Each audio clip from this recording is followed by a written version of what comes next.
Let's have your engineering economy lecture. So first na aralin natin is all about simple interest.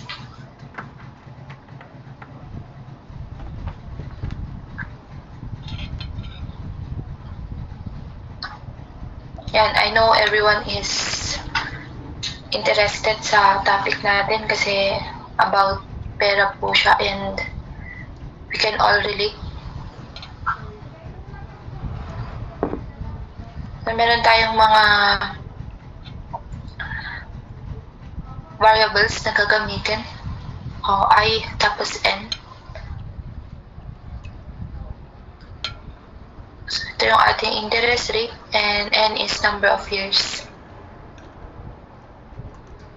Number of periods. Usually in years kapag simple interest.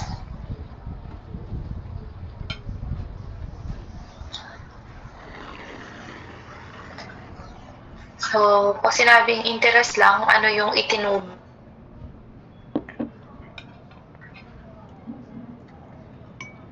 Interest, exact and ordinary. For simple ito.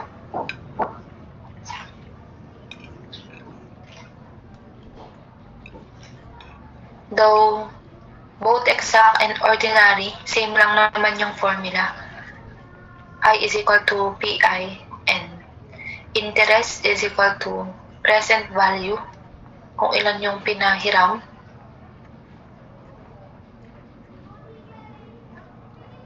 times I times the N. So, nag-iiba lang sila sa part ng N. So, paano natin malalaman yung exact duration ng pagpapahiram ng pera at saka yung ordinary lang? So, first step is alamin kung anong klaseng taon ito yung tinutukoy. So, bawal magdala ng calendar sa board exam, bawal ang phone. Kaya alamin natin kung ilang days mayroon ang year 2000. May dalawa kasing klase ng araw known as ordinary year tsaka leap year. Yung isa is what we call leap year. Ito yung may Feb 29 sa calendar. Para ma-check if a certain year is an ordinary or a leap year, first step is i-divide mo sa 4. For example, yung date na pinanganak is 1996. I will check if my year of birth is a leap year or ordinary. One way of checking it is to divide by 4.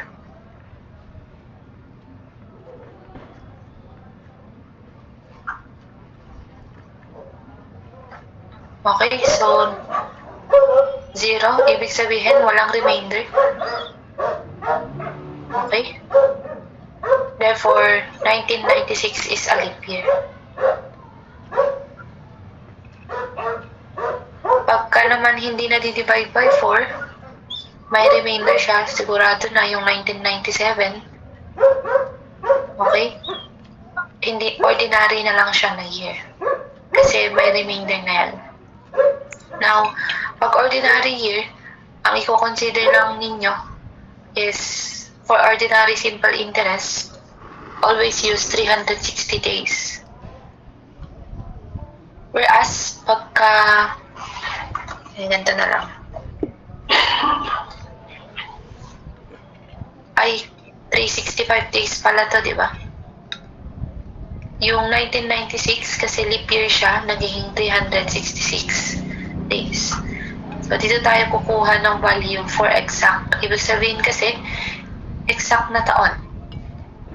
Kung ilan talaga yung bilang ng araw niya.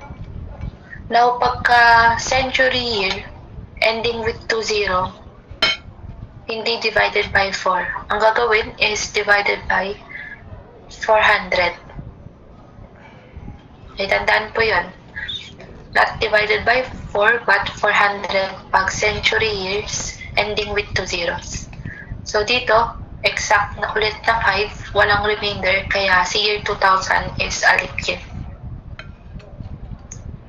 Okay, so gamitin natin ngayon yung ating nalaman. So, P is 500, I is 10%. Usually, kahit hindi binabanggit engineers, yung mga interest na yan, 10% interest, sabi lang, automatic per year yan. And then, N is the number of periods ng pagpapahiram ng 500. So, from January 15 to December. Consider natin hanggang end ng taon, December 31. So, pwede nyong bilangin mano-mano yung araw. January 16, 17, 18, 19, and so on. But since nalaman natin that year 2000 is composed of 366 days, minus mo na lang. January 1 to 15 or January 1 to 14, hindi included. So, divided by okay. So, itong part na ito, number of days, di ba? Tama na yung pagkakasubstitute nyo po ng mga values. Papasok na dito yung unit analysis natin. Okay. So, ang goal ninyo at the end is peso sign lang. Okay, apply na yung unit analysis. Si days tsaka si year dito, hindi magka-cancel. So, dun papasok yung isa pang conversion. Dito, conversion yan. That in a year, according sa exacto, sinasolve ko na yung exact simple interest. Eksaktong araw. Yun lang yung logic. So, in a year, yung year 2000 is composed of 366 days. So, dyan lang siya magka-cancel. So, ang natira na lang is peso sign, which is, yun nga yung goal natin. So, i-highlight natin ito na part, engineers. Ibig sabihin, ito yung conversion na ginamit para masolve yung exact simple na interest.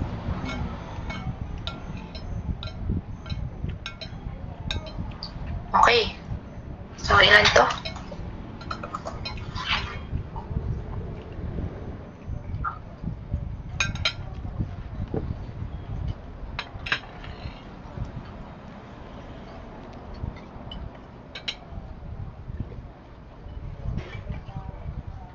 Answer is 47.95. So, sa choices, letter A agad yung inyong isasagot. Pero i-prove lang natin how about pag-ordinary simple interest na. Again, tulad ng sinabi ko, sa under simple interest, isa lang po yung formula. May dalawa lang na klase, exact at ordinary, kasi depende nga sa year. Pag sinabing exact, yung mismong bilang ng araw sa taon na yun. Now, tandaan, pag ordinary simple interest, bankers year kasi rin yung tawag doon. Always ito na 360 days in 1 year. Regardless kung leap year man siya o hindi. Huwag ma-confuse dito. So, palitan ko na lang yung dito ordinary, kunwari, o normal na year. Okay. So, dito na part, ito yung basehan mo para malaman kung exact. Kung malaman mo yung eksaktong bilang ng araw. So, saan mo isa-substitute for exact simple interest. So, ang nagpa-tricky lang naman dito, number of days. Pero pag months yan, kahit naman leap year o hindi, 12 months pa rin. Depende sa unit analysis ninyo. May part kasi na yung N, engineers, diba ito yung part ng N, is number of months. So, mas madali yun kasi in a year is 12 months. Yung maging conversion nyo dito. So, substitute natin, same formula, 500 pesos times 0.10 per year. Okay, so still 366 minus 15 days kasi yan nga yung duration or period ng pagpapautang. And dito, tandaan lang, ordinary is also known as banker's year. Kaya fix yan. Yung mga bangko, ang ginagamit nila, 30 days a month. Kaya 30 times 12 months is 360 days. Yun yung conversion nila. Regardless kung leap year man siya or normal na year. Whereas from the word itself, exact, yung eksaktong araw. Kaya ginawa natin doon 366 days, yung sa taas, yung para sa exact.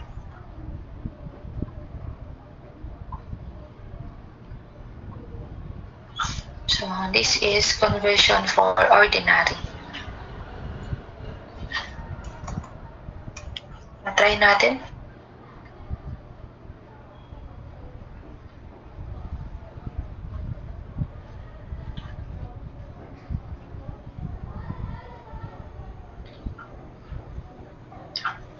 Answer is 48.75.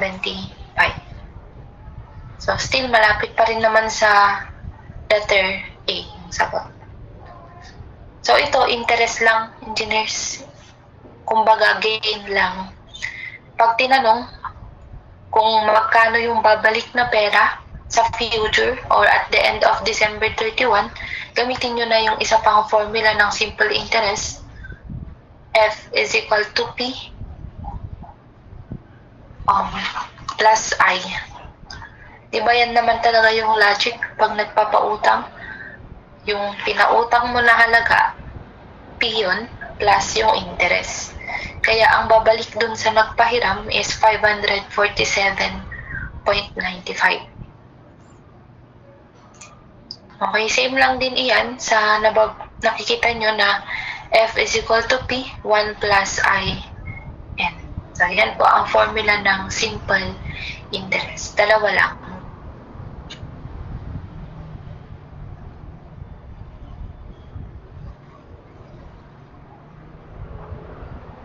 Ito at saka ito. Pero ang tinatanong lang kasi is interest. Hindi tinatanong yung future value or F. Kung ano na yung balik na pera in total. F yun.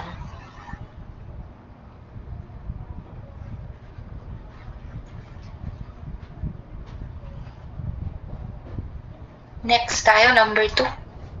So, pwede nyo screenshot na lang.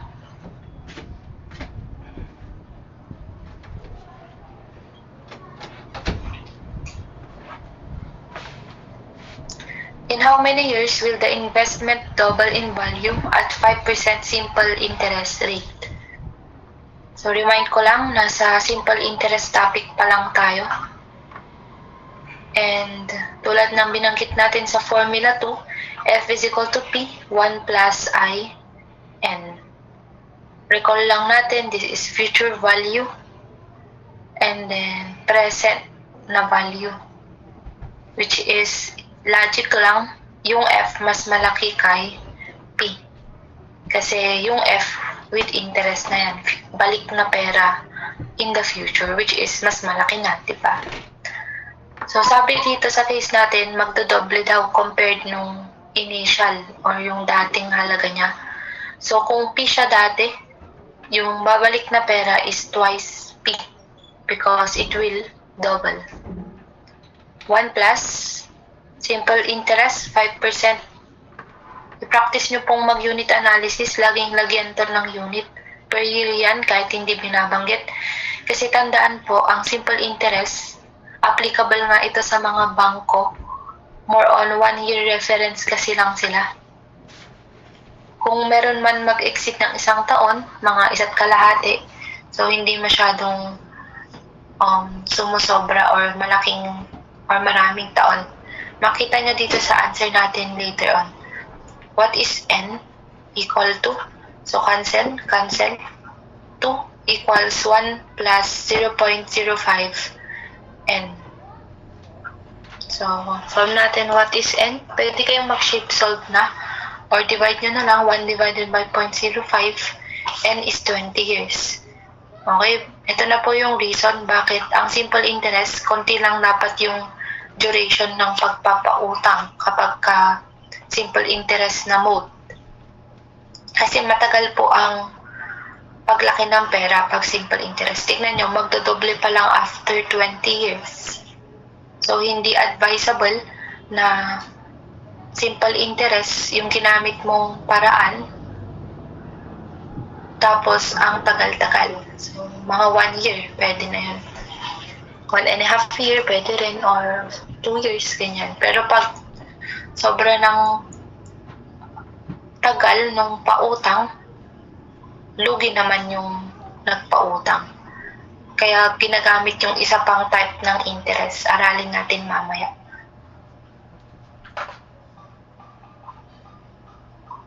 Next, number 3. The mathematical expression 1 plus I raised to n is referred to. Okay, ito na po yung ikalawang formula or ikalawang uri ng interest rate. So we're done with simple interest. Ganyan lang kasimple. Yung n nasa loob. Ibig sabihin kasi ng simple interest, engineers, kaya rin siya ganyan kabagal lumaki is ang nag-i-interest lang yung principal or yung present. Yan lang nag-i-interest as time pass by.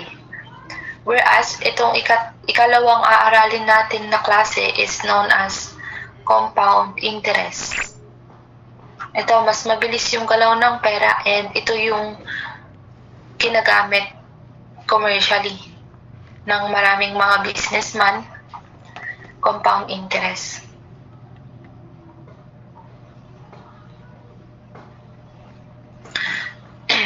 Ito naman, unlike simple interest, hindi lang po yung P ang nag-i-interest or tumutubo. Bagkus, pati yung interest, nag-i-interest. Okay, yun po ang compound interest natin. Kaya yung N niya, nasa exponent.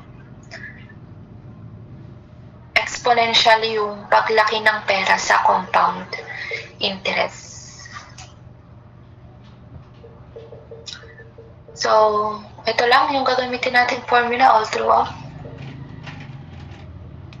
And kung gusto nyo pong malaman yung, which is sobrang halaga, ano siya sa cash flow, ano yung F tsaka P.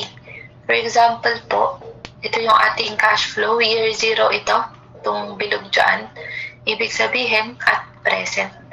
For example, meron kang pera na P.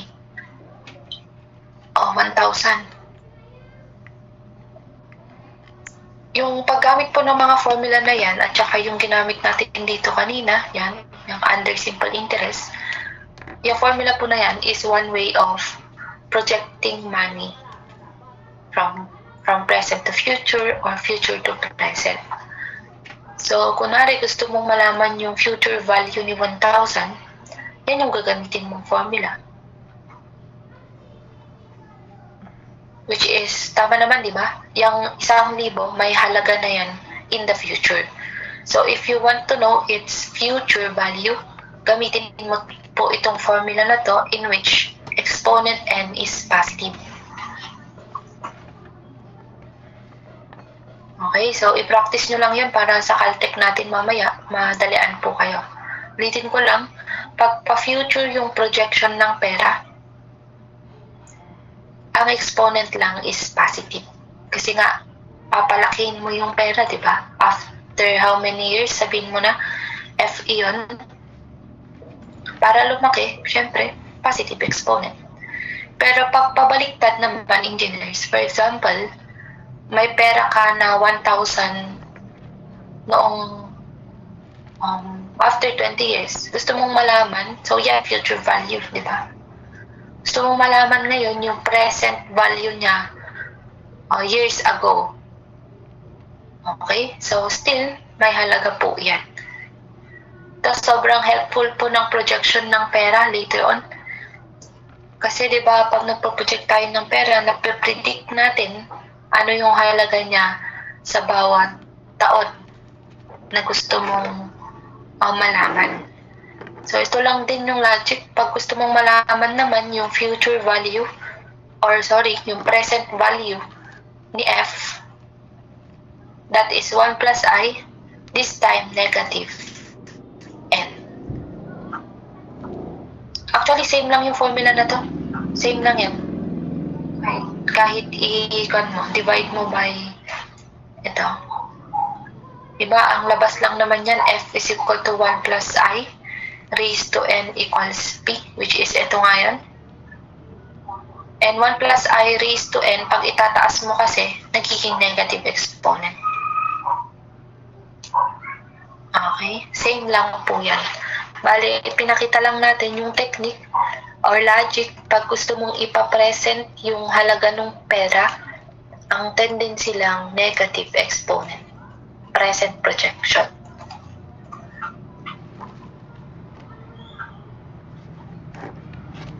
Okay, so ano ang tawag sa 1 plus I raised to n? Di ba ito yun? Baka ang isasagot po ng iba sa inyo, ma'am, future factor yan kasi pag-solve yan ng f. F yung kinukuha. Sabi mo, pag positive yung exponent, di ba? Pa-future. Okay, may point ka naman doon, pero hindi kasi future factor ang tawag. Ang tawag po is compound amount factor. Hindi siya future factor.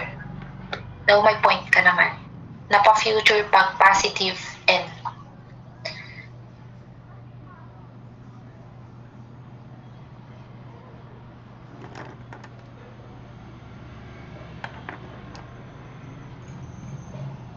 So ito, anong tawag dito?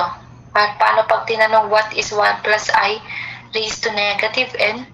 Okay, kung yung pa-future is compound amount, ito naman is present worth factor. Pa-present kasi. Dahil nga, negative exponent. So, walang future factor, engineers ha. Walang ganyan.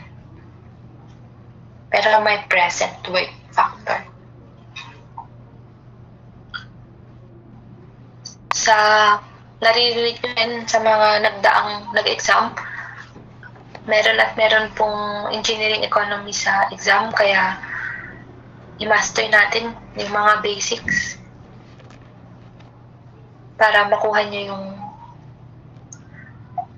solution or solving part sa inyong ESAS exam. Maraming objectives pero may mga calculation pa rin. Like ito si Econ, meron lagi yan sa exam. Sige, mag-solve tayo. Number 4. Still under compound interest, engineers, meron tayong sobrang halagang parameter na ginagamit known as effective annual interest rate or also known as ER. Yung ER na to, engineers, is yung formula ER na to, 1 plus R over M raised to M minus 1. Annual talaga to. Ibig sabihin, 1-year reference. Pag nagsasolve tayo ng ER. Effective annual interest rate. Kaya yung mga ito, like ito, 10%. Effective rate yung mga yan. Annual kasi, 1-year reference.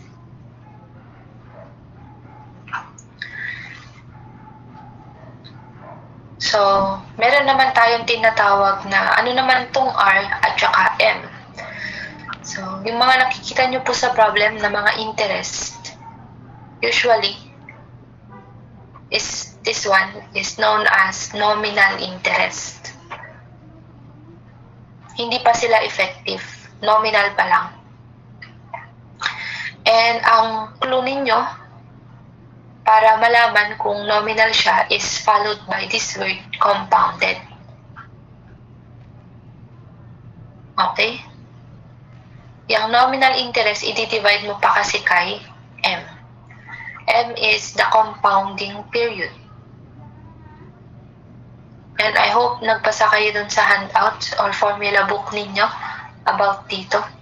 So, marami tayong values ng M, engineers. Like ito, at ilan siya pag monthly. Since binanggit natin, 1 year po ang reference, annual, means 1 year. Yun po yung basihan, na M is equal to 1 pag annual. Kasi nga, 1 year. M is equal to 2 pag semi-annual. Kalahati, kaya 2. Ibig sabihin din ng semi-annual is 6 months. Which is, tama naman, di ba? In a year, so lahat ito, 1 year reference.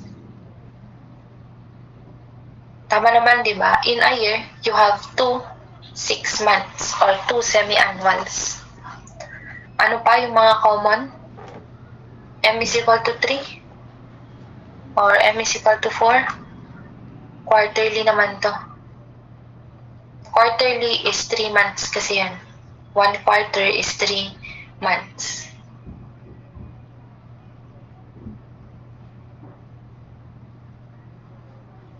Equal to 6 months. Tapos 1 quarter is 3 months. Yan. Yan yung logic para hindi nyo makalimutan.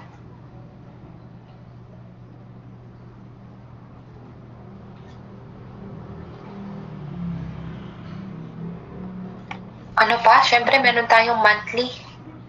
So, in a year, 12 months. And then, isa pa po, M is equal to 6, known as bi-monthly. Take to 2 months kasi yan.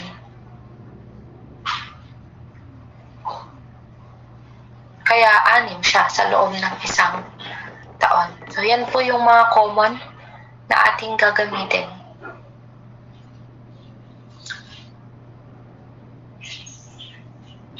Sige. So, solve natin. Effective rate annually is now equal to 1 plus 6% divided by, since monthly, so divided by 12, raised to 12 minus 1. Effective rate is equal to, so yung percent dito, shift, open parenthesis, divided by 12, raised to 12 minus 1. Okay, 0.617 or this is also equal to 6.17%. Now, engineers, to summarize or i-conclude natin, don't be confused. 6% compounded monthly is just the same as 6.17% annually. So, nakita ninyo na ang halaga lang pala netong formula na to is for conversion. Kung gusto mo lang i-convert si monthly to annually, yan na po yung equivalent value niya.